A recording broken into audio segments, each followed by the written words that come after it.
Aziz yaşlar, ovadan yaşlar, size baht arzu ediyen, ak yollar arzu ediyen size, birege münasip yaşlar, Osman bilen Enecan geliyen.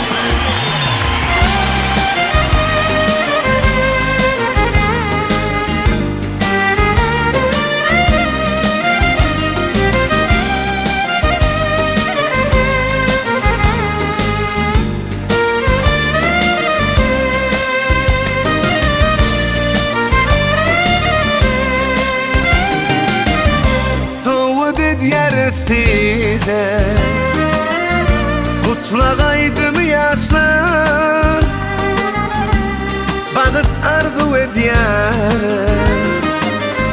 kardeşlim dile yaşlar.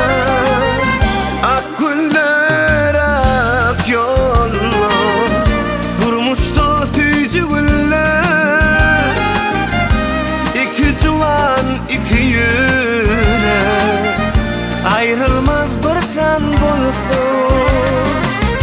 Bağıtlı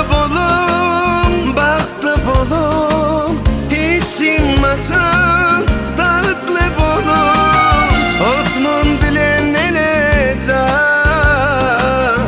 Osman bilen Enecan. Elleri ellere koyup ömür boyu bile bolum,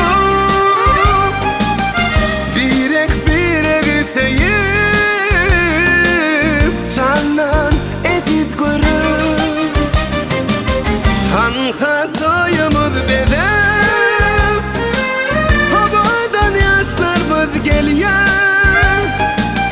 görünleri hayran edip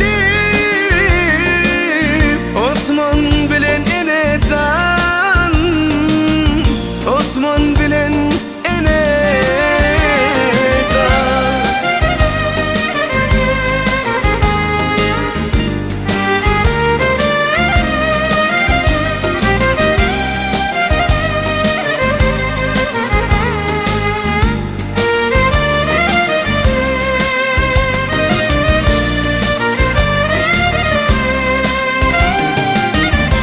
ata ene kuvunsun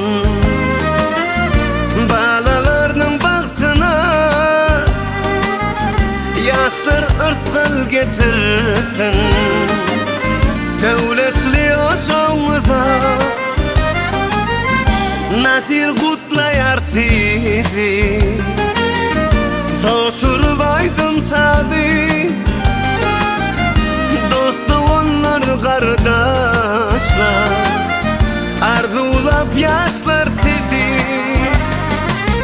Bağıtlı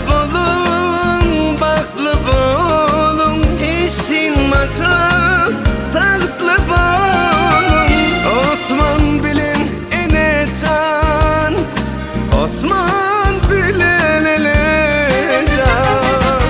Elleri ellere koyup ömür boyu bile bolum, birek sevip candan ediz görür. Hatoyumuz bedel, havadan yaşlarımız geliyor, görünleri hayran edip görün koşa ay geliyor, görün koşa gün geliyor. Osman Enecan tan sediye, Osman Enecan bağıt